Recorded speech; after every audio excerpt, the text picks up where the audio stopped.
Welcome to the In Love with PMDD podcast. I am your host, Dr. Rose, your PMDD relationship psychotraumatologist, and I help you stop the monthly PMDD breakups. PMDD is premenstrual dysphoric disorder. It is in approximately 1 in 5 women, and it makes you want to break up with your partner approximately 1 to 2 weeks before your period every single month. So as someone who has suffered with PMDD for over 18 years, I dedicated my doctorate practice to helping partners navigate those monthly PMDD breakups with everything from attachment styles, triggers, sensitivity to noise, sensitivity to touch, all of the things that you really struggle with when you're in PMDD. And I also dedicated my dissertation to a phenomenological study of the relationship experiences of partners of individuals who suffer with premenstrual dysphoric disorder. So I'm not just here to help the sufferer, the one who is suffering with PMDD. I am here for the partners as well. So if you need those private sessions, make sure you go to inlovewithpmdd.com and get those tools. So let's get into this week's PMDD trauma transformational tools that is going to help you stop the monthly breakups and stop the suffering and stress in your PMDD relationship. Let's get into it. Today, we are going to be talking about the fact that PMDD is a disability. Okay, so the reason why, obviously, if you're listening to this show, you know that PMDD is a disability, or if you don't know, I'm going to explain to you right now why that is. And the reason why I really wanted to talk about the fact that it's a disability is because I am currently injured on bed rest for a couple of weeks. I was in training and I did a deadlift. And when I did a deadlift, what that is you kind of have this big bar, you stand in the middle of it, and then you go to stand up. And it's this leaning over motion. Well, when I stood up, I heard a pop. And then there was this excruciating pain that started on my lower back, and then it traveled all the way down. I now have numbness on my left, numbness and tingling on my left leg, hence the bed rest, because I can't really feel my left leg. And I am in my follicular days. I am on day 2 of my follicular days, and I've been waiting so long, all month long, that feeling of being in a really hard PMDD month. And so you're really looking forward to having your good days. You're really looking forward to enjoying yourself. You've even planned, a lot of things so that you can enjoy your good days. Yeah, that was my life. I was really, really, really holding on to the fact that I'm about to go into my follicular days. I'm about to go into my follicular days.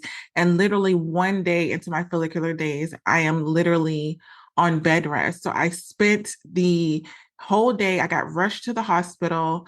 As soon as I got there, they didn't know what was wrong. And the x-ray machine, ironically, because it was a weekend, the x-ray machine was down. And so they kept trying to do all of these manual things, give me Tylenol. And I kept trying to tell them, I'm in pain. I am in excruciating pain. When you go into the doctors and they have that little seat that you can sit on, the little thing anyway, I laid it down so that I could just lay down. Any pressure on my back, on my leg was just starting to be excruciating. And when I freaked out was when the doctor kept leaving me in there and then saying, I'm going to come back when the machine is up.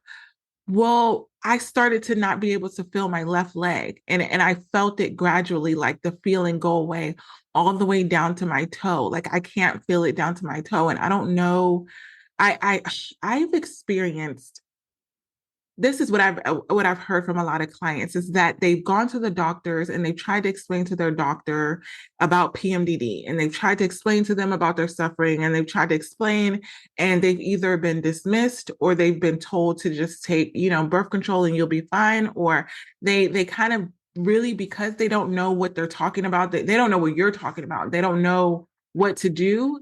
They tend to give you things for bipolar, so you get misdiagnosed with all of these things. I've even had a private client where got diagnosed with schizophrenia, or, ADHD, you just have ADHD, or whatever it is. They're picking apart the individual symptoms of PMDD and prescribing you with things that meet that specific disorder without understanding that PMDD encompasses a multitude of these disorders. So right behind me, you can't see, I don't know if I'm going to put this on YouTube, but I have the the DSM, and this is what doctors have when they diagnose you. This is what they type into the system. Everybody can't get this. You're not allowed to get this. Because I guess I don't know if they don't want you diagnosing yourself, but I remember I had to get a certain license in order to get this. But it's from the American Psychiatric Association, APA, and then it is the Diagnostic and Statistical Manual of Mental Disorders, the DSM-5. So this is what I based the majority of my dissertation on when I was, interviewing a lot of PMDD partners and doing my research. And even when I develop my tools, I make sure that my tools are not conducive to other disorders, but not PMDD. It's very, very tricky as a practitioner to not pigeonhole. What I mean by pigeonhole is you take your treatment and you put it towards another disorder and you think that it's gonna not even cure, but just ease the pain of your client or your patient without really understanding that when you have a multitude of disorders that PMDD has, you can't just give, a patient something for anxiety and think that all of their PMDD is going to go away. You may tell them, okay, I don't have anxiety right now because I did this thing or I did this treatment. What about all of the other symptoms that I have? What about my intrusive thoughts? What about this? What about that? Like there's so many different things. And that's why I really wanted to write my dissertation and get it in the research, because there needs to be an all-encompassing solution for PMDD that encompasses all of the individual symptoms that we have, the irritability, the misophonia. There's a reason why we have all of these things, right? And it's a reason why it's not easy to treat. So for those practitioners that are trying to treat PMDD and thinking that, oh, I'm just going to add it to my list of things that I specialize in, because I know what to do for PMS, so I'm just going to add PMDD. I always caution them not to do that. And I really mentor a lot of psychiatrists, counselors, therapists, gynecologists on these things. And I'm like, it's not that simple. But I know that because PMDD is becoming more well known, that it's very tempting to just add that to your repertoire and say, oh, I specialize in PMDD, come to me, and then people are really going because they need help. But then they get there and they understand that you don't understand. And I think that's the worst part is when, PMDD sufferers get their hopes up because they're like, oh my gosh, I went to their website and they said they specialize in PMDD, or I called the doctor's office and they said they specialize in PMDD. And you get there and it's like having a conversation with an alien. Like you're telling them your symptoms, and you really get dismissed. And so the reason why I'm really bringing this up is because I got dismissed when I was trying to tell the doctor that I have this pain in my lower back. I don't know what she thought, honestly, but I remember seeing like the look of like, okay, like, sure you do, kind of on your face. And here's the thing, I've had PMDD for so long that I've not really gone to the doctor in years to even try to get treatment. Remember, I do a holistic approach.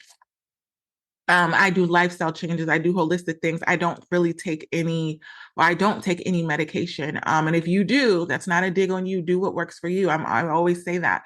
I just specifically don't because of the side effects. And I'll get into that a little bit later, because that's very prevalent to what's going on with me right now. But I never took anything. So I never needed to go back to the doctor in order to get a refill or things like that. But so when I always hear my private clients say how they're treated at the doctors, I believe them, obviously, but it's different when you experience it. When you actually go to the doctor and you experience someone literally almost not believing you. Because when I was saying that I was in pain and that the pain was traveling, she gave me Tylenol, which what the heck is Tylenol going to do for the amount of pain you might as well give me a Skittle. Right. So she gives me the Tylenol and then she goes to check on the machine. They left me there for like over an hour. And I felt whatever was going on, I felt it progressing, because when I first arrived to the emergency room, I had full feeling in both of my legs. By the time it was like 1 hour in, my left leg was completely numb. And so it was scaring me. I'm like, am I going to lose my leg in here? Because I saw them like going to other patients and they're just walking by me. I was literally laying face down on the table in so much pain, crying. And everybody's just like, do.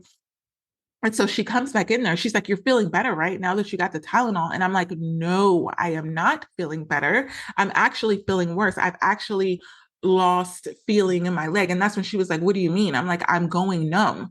And she's like, oh, and then so she tries to do the thing where you hit the knee and you get the reflexes. Well, obviously I had no reflexes in my left leg because it was going numb. And that's what I was trying to tell her. And then that's when she took me seriously.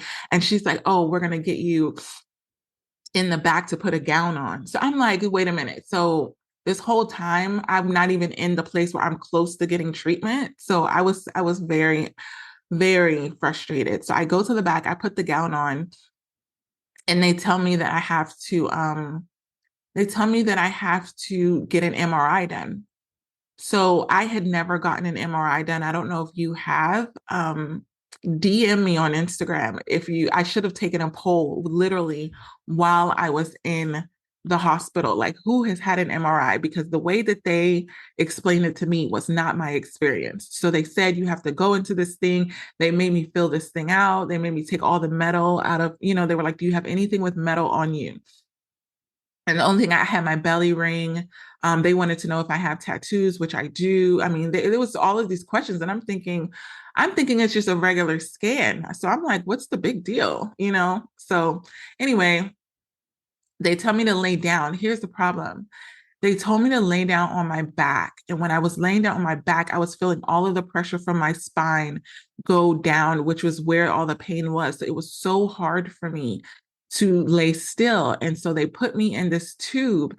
And right before I go into the tube, I asked them, I said, hey, how long am I going to be in here? She says 45 minutes. I'm like, 45 minutes? Like, because it's tiny, and then you're in this little incubator. I'm like, oh my gosh. So I'm like, okay, because when I went in, and it was loud, so I have these headphones on, because when you go in there, it's all of this loud. I don't know what that thing does, but anyway, so I go in there, I'm laying still, and then all of a sudden I'm unable to lay still, because another symptom that I have, because of the nerve, I'm guessing the nerve damage, I have this twitch, like on the left side of my body. I still have it right now, like my left arm, the whole left side of my body is twitching. It's like on vibrate, and I don't know, it's hitting some nerve that's making my body vibrate. It's very weird. I'm very committed to doing this podcast, obviously, because I'm literally twitching. But yeah, so I go in there for 45 minutes, and then I come out with my gown on, and then the x-ray machine was finally up. So then they allow me to go get the x-rays. I have to stand up, which I hadn't done for a while. They were literally wheeling me around in the hospital bed. So when I went to stand up, everything felt weird, because my back was in excruciating pain, and the left-hand side of my body, it almost feels like, even down to my foot, it felt like there's some kind of like jelly or so. It's like, I don't know how to describe it, but it's very weird. So when I had to stand up to get the x-rays done, it was very painful. Then I had to scoot back in the bed. And so then I laid in there for a while, and then she finally came back and said, you have a herniated disc. And the look that she had on her face was almost one of remorse. Like, she finally took me serious after she saw the MRI. She saw the scan, and she saw, because there's multiple ways of having a disc problem in your lower back and your spine. I'm going to pull up the picture here so I can kind of explain it a little bit. What you can do with your spine, there's a normal disc, there's a degenerative disc, there's a bulging disc, and then there's a herniated disc. And there's this big red blotch. If you follow me on Instagram, where I put up a picture of this, you'll see the herniated one is clearly the most painful one, because whatever happens with the disc, when it goes out, there's some jelly-like liquid that goes into your spine, and it begins to press on your nerves. And so all these little nerves, there's this stuff that's like on it. So basically what they told me, I had to go see the neurosurgeon. And I was like, what the heck? So then they come in and they examine me. And basically what he says is, because you have the herniated disc, we're going to put you on bed rest and see if over the course of these 2 weeks, if whatever like is now out in your system, if it goes away on its own, then we'll be fine. If it doesn't go away, we have to cut open your back and remove it manually. And I was just like, and that's it's a painful recovery and it's a painful surgery, and they try to avoid it. But then he was like in between, he was like, we don't want to go that route. So we want you to heal on your own. But if we have to do it, we'll do it. So it was kind of like the surgeon was trying to comfort me that they do know what they're doing. And if they have to have surgery, they'll have it. But they really don't want to go that route because it's going to be painful. And so I'm kind of like just depending on my body to heal itself. And one of the main things that is impacted by this, the first thing that I thought about was, oh no, my PMDD partner's morning routine. You know, if you follow me on Instagram again, and or even on here, I talk about my morning routine and I do it daily, and I've done it for years now. I mean, years, like over 10 years. And so I'm so conditioned to getting up and moving my body. And I'm literally supposed to get up and not move my body in order to heal. And they literally said, if you push yourself and you try to do physical activity and you damage it even more, it's going to prolong your recovery and it's going to damage everything even more. So it's almost like, please don't move kind of thing. I even had one of my coworkers say they had one before, and when they didn't listen and they decided to stay active, it got worse. And they ended up back on bed rest. And I was like, well, thanks for telling me that, because that's exactly what I was going to do. They were like, yeah, I decided to stay active and still do light exercise and do light movements. And I was just like, yeah, that's what I was going to do. And they're like, don't do that, because, you know, it's gonna make you be even worse, and it's going to delay your recovery. So I'm like, great. So I'm here. But the reason why I wanted to talk to you about PMDD as a disability is because for the first time in forever, I feel like I am disabled. I feel like I have a disability. And I remember I went to go walk my dog like a little bit earlier, which is why I decided to do this podcast. Because I was like, I really want some blood flow to go to my leg, because you don't want to lay in bed too long. I don't know if you've seen the movie. What is that movie? It's like a boxing movie with Hilary Swank in it. And oh my gosh, I'm gonna look it up while I'm thinking about this. But anyway, she laid in bed so long, and she ended up getting these sores on her body, and it's because there was no blood flow. So because there was no blood flow, um, you things lock up when you can get blood clots and all of these things. I'm looking at $1 Million Baby. Okay, $1 Million Baby. And I just pictured that. I pictured me being like this athlete that's like in the bed, and I'm just sitting there, and I'm having these sores over my body, like very dramatic. So I was like, let me just go walk my dog. And I was literally limping because I have half of the feeling in my left leg. Like I can kind of feel it and it's still tingling, but I can't really put any pressure on it. It feels weird. So I was like limping, walking my dog, Leo. And I remember thinking, I have a disability. Like I'm disabled. I feel like I'm disabled. And then I'm like, wait, I am disabled. Like I have PMDD. And then that's when it came to me. And I'm like, but nobody can see PMDD. That's why we're very rarely treated like we have a disability.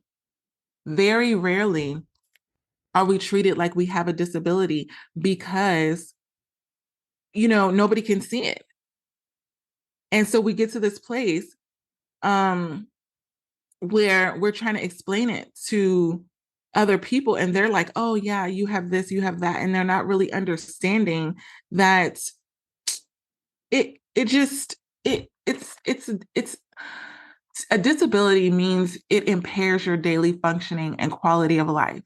And in 2022, it just became a disability. So I get it. It's very early, it's very new, but it is severe. And you have to meet a certain criteria.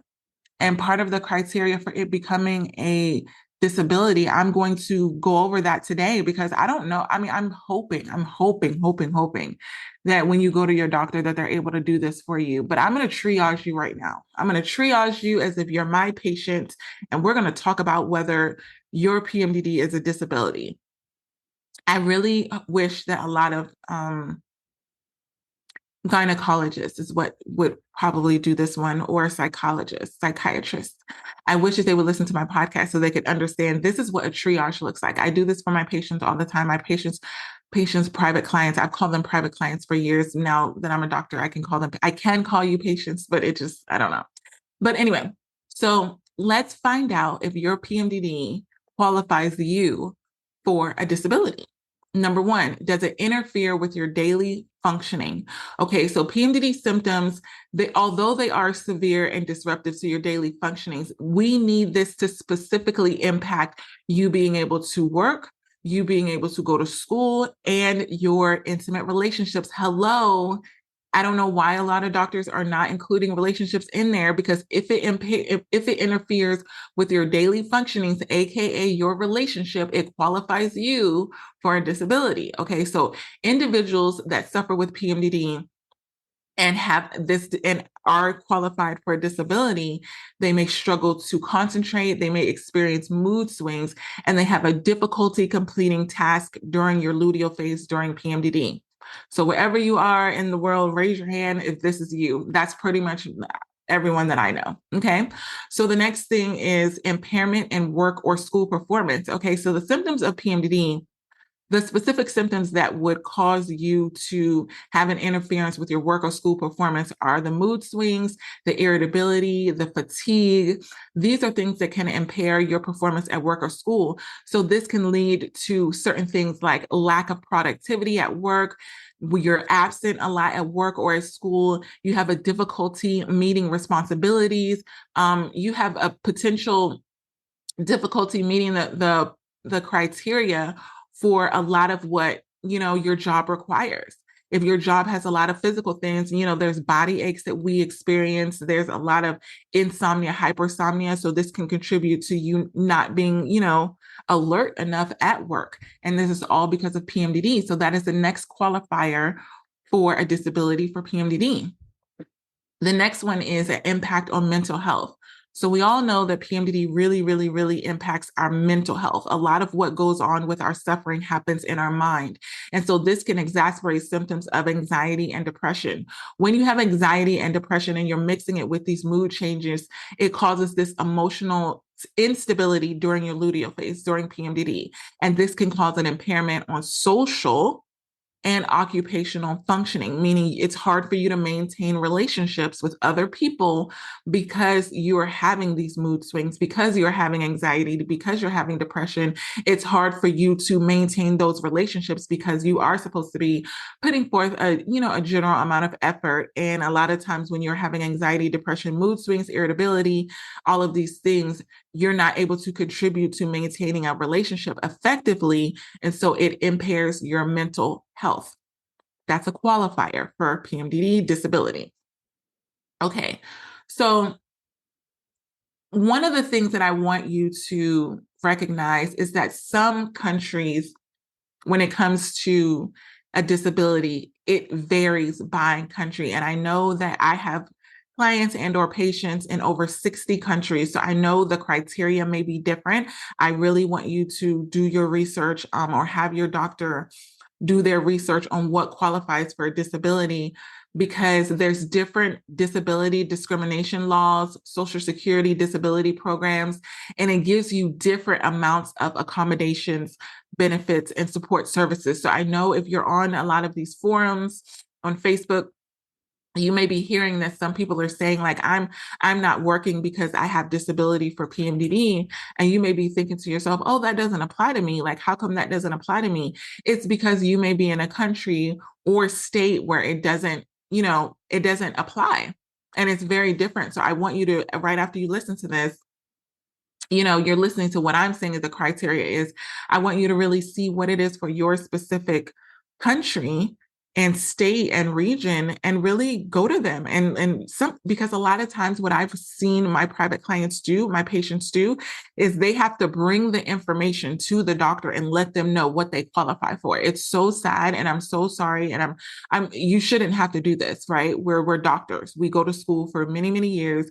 We go through so many boards, so many, things in order to become a doctor, that you as the patient should not be doing a lot of this research. But unfortunately with PMDD, you do have to do that in order to advocate for yourself, because if the doctor won't do it, then you probably won't get it. And I don't want you to be in a situation where you're not getting the things that you rightfully deserve.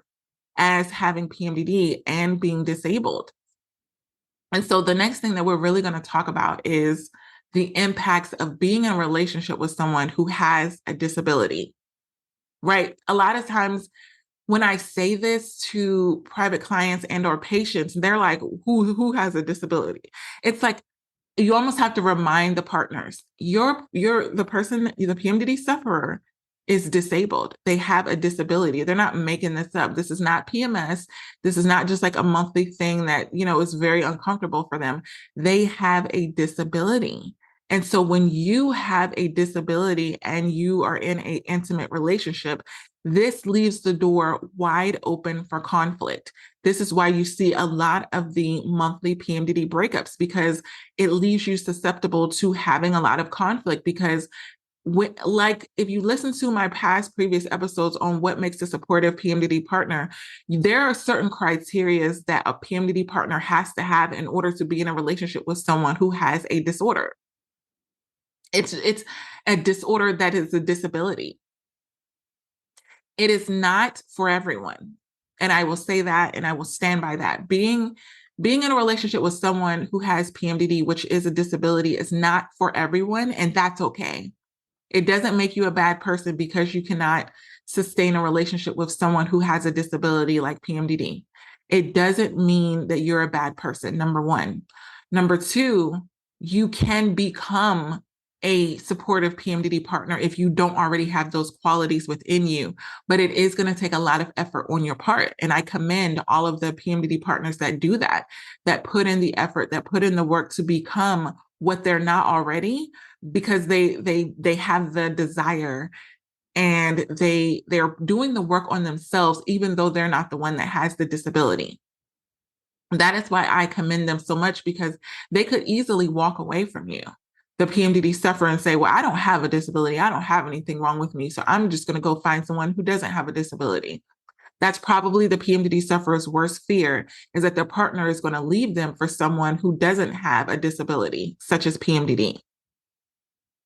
And I always tell, when we go into private sessions, I always tell both clients, both patients, are you willing to put in the effort to maintain, sustain this relationship?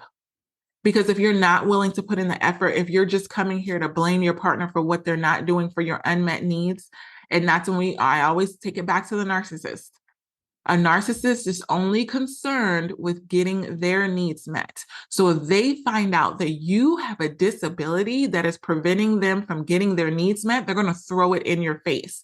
So this is one of the ways that you can know if you're in a relationship with someone who has narcissistic tendencies, or if they have narcissistic personality disorder, is because they're going to take the fact that you have PMDD and they're going to throw it in your face. They're going to say, oh, I'm not getting my needs met. You're not being affectionate because of your PMDD. Here you go with your PMDD again. They're going to be so annoyed by you having PMDD, because narcissists don't have empathy. Narcissists they will research PMDD and use your symptoms against you. They know you have a disability, and they're going to make you feel like it. They're going to make you feel disabled. They're going to make you feel less than able to do the things that you really want to do. But most importantly, what's most important to a narcissist is that you're unable to meet their needs, and they're annoyed by that, and they're going to make you suffer because of that. They're going to say really hurtful things to you because of your PMDD. Every source of conflict that you have is going to land back on PMDD. Yeah, because we really could have made it work, or we really could have done this if it wasn't for your PMDD. And yeah, and I understand that they'll say things to you. I understand that you have brain fog, because that's one of the symptoms of your PMDD. So you probably don't even understand what I'm saying right now. Like, a narcissist will have a field day with your PMDD. And that's why I always say, out of all of the mental disorders in this big giant DSM book, the narcissist is the most deadly to someone with PMDD, because they don't have empathy.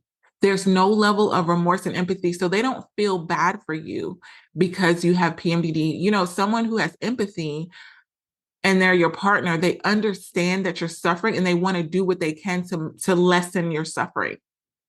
But when you're in a relationship with someone who has narcissistic personality disorder, they'll even tell other people, yeah, the relationship didn't work out because she has PMDD. It's this mental disorder. Not even understanding that they too are in this book, they have narcissistic personality disorder, right? And theirs is, I'm not even gonna, as a doctor, I'm not going to pair one disorder against another and say whose is worse than the other. I have a lot of private clients that want me to do that. They're like, my partner has ADHD or ADD or OCD, like whose is worse than PMDD? And it's like, it's not a matter of whose is worse because everybody operates within the realms of their disorder differently. But be mindful. And I'll do a whole separate episode. I really feel like I need to write a book on narcissism and PMDD because there's so many correlations of how this can be damaging. And every single time I go to give you tools about PMDD partners and this disorder, this disability, narcissism finds a way to get in there because there's a different route that you need to take if you're dealing with a narcissist. If you have a narcissistic partner, there's different tools that I always give my private clients than if you have a partner that doesn't have NPD, right? And when I say NPD, it stands for narcissistic personality disorder. Okay, so let's get back into that. And if you have questions about that, please DM me. Please, please, please. I never want anyone to be alone on that journey because that is, yeah. So let's get into how having PMDD as a disability can create conflict within your relationship. So the first way that this is going to create conflict within your relationship. So on this episode, I'm going to be giving you how this is going to affect your PMDD relationship, and I'm going to give you the tool right after it because I think I really just want to go over a couple of them. So I'm going to give you the tool for it right after. So stay with me. Okay, so the first thing is your communication. So when you have someone that has a disability like PMDD, when you're trying to communicate with each other, there's a big, wide open window for misunderstandings, right? You're misunderstanding your PMDD partner. You're misunderstanding the PMDD sufferer because number one, we have brain fog. And when we have brain fog, we know what we're trying to say, but it's just very hard for us to communicate and say it. I know a lot of times when I have private sessions with clients, I'm really communicating on behalf of the PMDD sufferer because I know what they're trying to tell their partner, but I also know that it's really difficult for them to articulate it. And I'm able to stand in that way. And I'll always make sure I'm like, is this what you mean? And they're like, yes, Dr. Rose, thank you. Like, that's what I was trying to say. That's what I was trying to articulate. And so communication it can cause a lot of conflict because you perceive, because you have PMDD, you may be perceiving that your partner is saying or doing something that they're not really saying and doing. And so there's this realm of you're having this frustration where the partner may be frustrated because they're like, I never said that. A lot of times you can perceive that your partner is saying something that they're not really saying. So you're reacting to them saying something that they haven't actually said. So you're offended by something that they said, even though they haven't actually said it. So what this means is, you know, if we're having conflict, if we're having a disagreement, and you say to me, you know, I can't do this anymore. In my PMDD brain, I may be thinking that you're saying to me, you can't be in this relationship with me anymore. So now I am communicating to you as if you've told me you can't do this anymore. So now my feelings are hurt. Now I'm offended. Now I feel rejected. Now I'm sensitive. Now I'm all of these things. Whereas your partner may have just been saying, I can't do this anymore. And by this, they mean this conversation, this conflict in this moment. And so without you actually stopping and communicating with each other and almost being in a state to communicate, because you have to be in the right state of mind to be able to say, no, babe, I wasn't talking about I can't do this relationship. I was talking about I can't do this conversation right now. And so you have to, sometimes you don't even get to that point because you're so angry and you're so triggered by the fact that your partner just said, I can't do this anymore. And so you have a lot of misunderstandings of communication, and it causes you to build those walls up.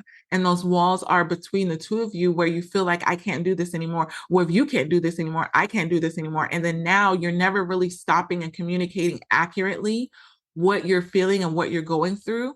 So it's causing you to have a lot of stress and a lot of frustrations and misunderstandings within your relationship. And that leads to conflict because now you're fighting with your PMDD partner over a fight that you had with your PMDD partner because there's this barrier of communication.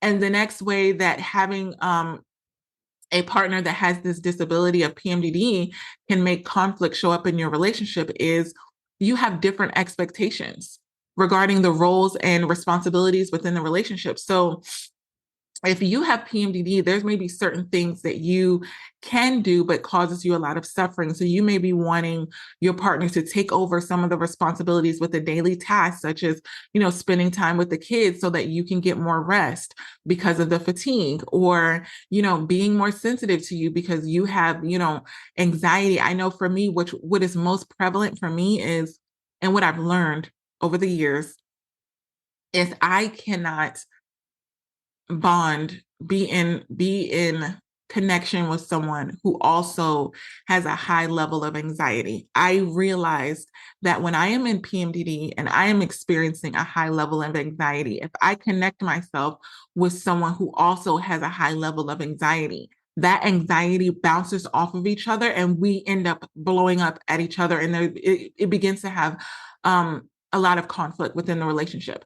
So what I realized when I've gone through my breakups is that I need to be with someone who is calm, someone who is calming to me, because it needs to balance out the level of anxiety that I experience just within my luteal phase. I don't really have, I'm a very calm person when I'm in my follicular phase. When I'm in my good days, I don't really have a lot of anxiety. I'm not really on edge. I'm a really chill person. I'm a really chill, laid back person. I like to have fun and everything, but I'm a chill person.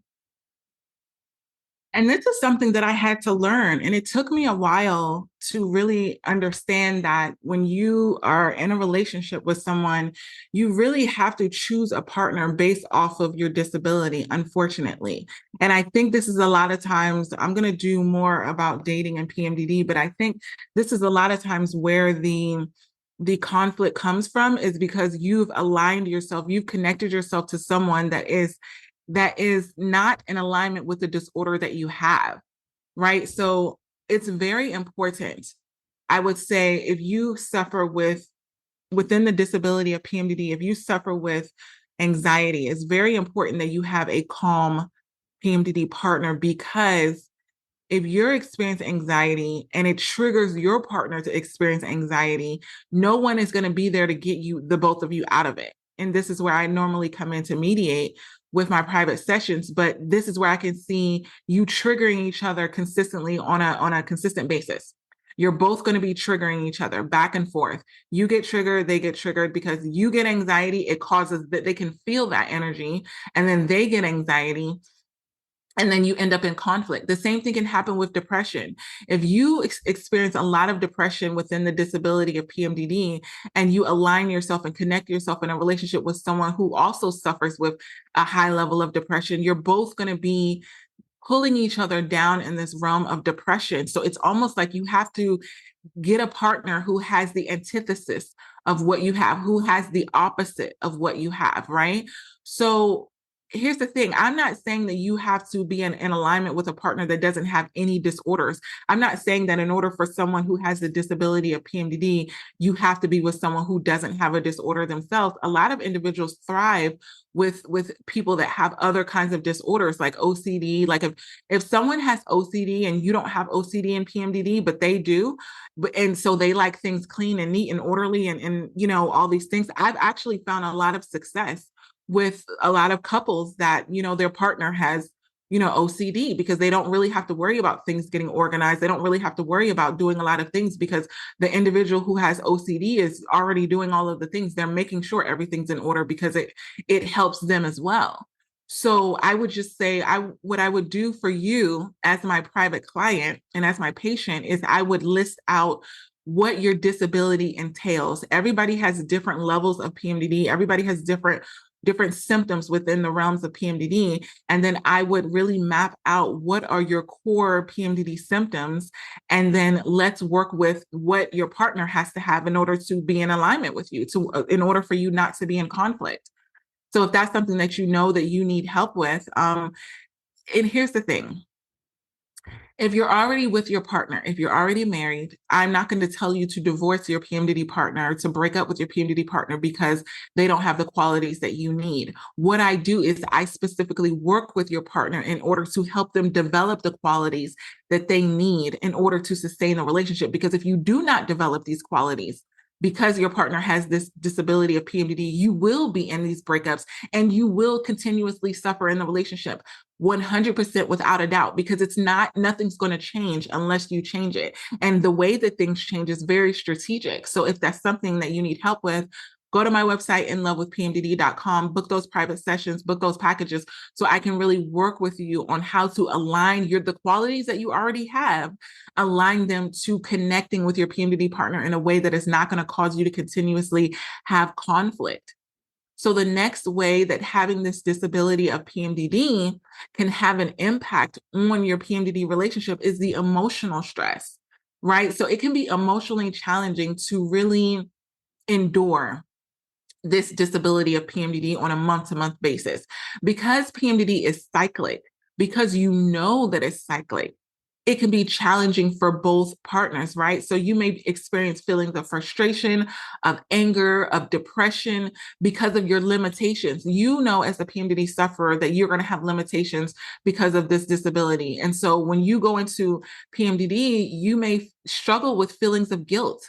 You may feel guilty that you can't be there for your partner in ways that they really need you to. You may feel helpless because you may say, oh, my partner deserves better than me. You may experience burnout. For both partners may experience burnout because you feel like you're trying to do the same thing again and again and again, and it's just not working. And then you may say, how many more months can I deal with this? I'm dealing with all of this and I'm suffering. How many more months? I don't know if I can take this for another month or another month or another month. Right? So you get to a point where the conflict becomes normal. And this is very, very, very dangerous because you begin to think that having, explosive conflict within your relationship is normal. You normalize the arguing, you normalize the yelling, you normalize the fights, you normalize the verbal abuse, you normalize the name calling, you normalize it and just say, oh, that's how I am when I'm in PMDD. Or, I experience PMDD rage, so that's why I'm like this. You're just going to have to deal with it.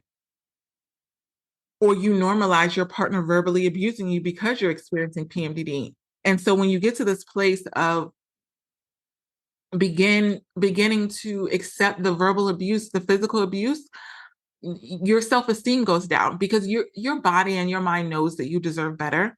But every single time that you start accepting that verbal abuse, you're telling yourself you deserve it. You're telling yourself that this is what you deserve. Right. And so that's it's going to cause conflicts within yourself.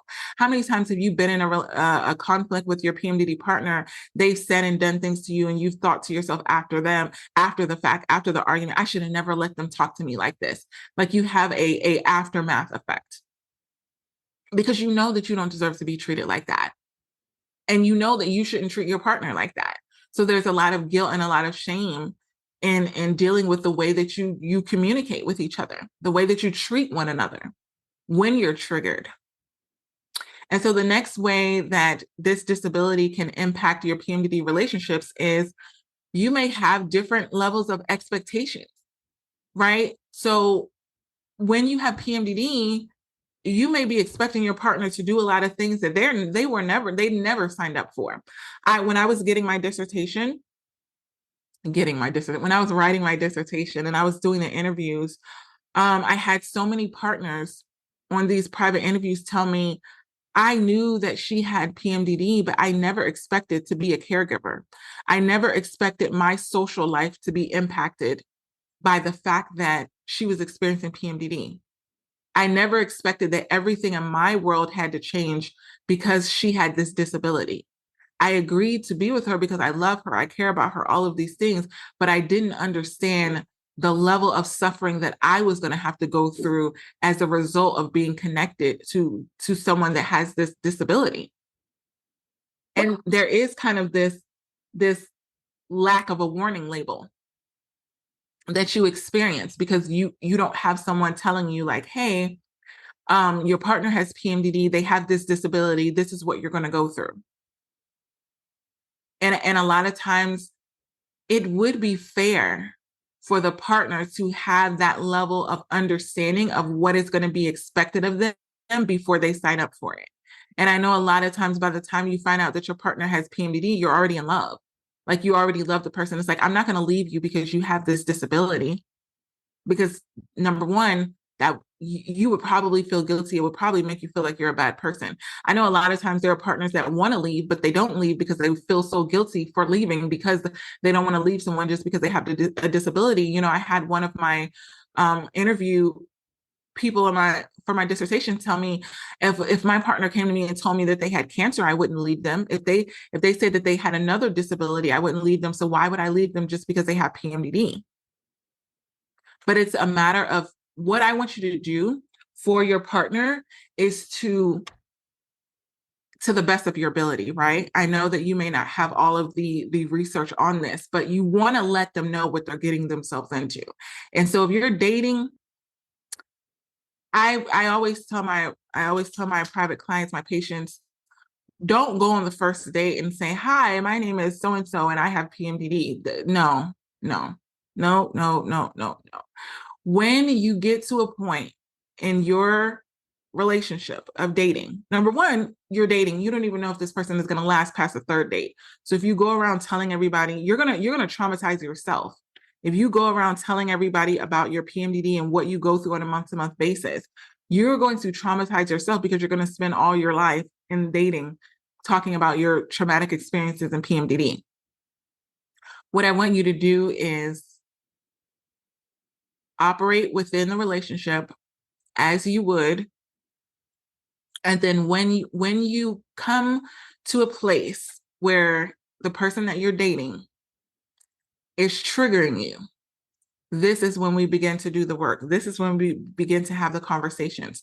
This is when I really would prefer you have sessions with me because it's a very delicate process. I don't want you to overshare. Like I've had a lot of clients come to me after that. If you overshare, and by overshare meaning you tell them everything, you're going to scare them away, unfortunately. This is why this is why dating is hard with PMDD. You're going to scare them away by telling them you have this disability.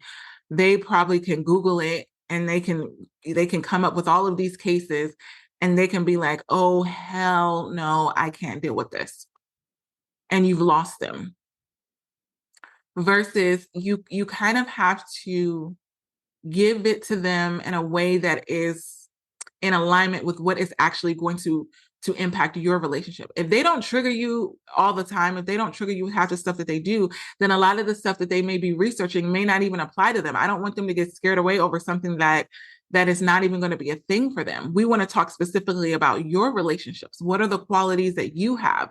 What are the ways that you're triggering your partner? What are the ways that they're triggering you? What are the ways that you're triggering them? And what can we do about it?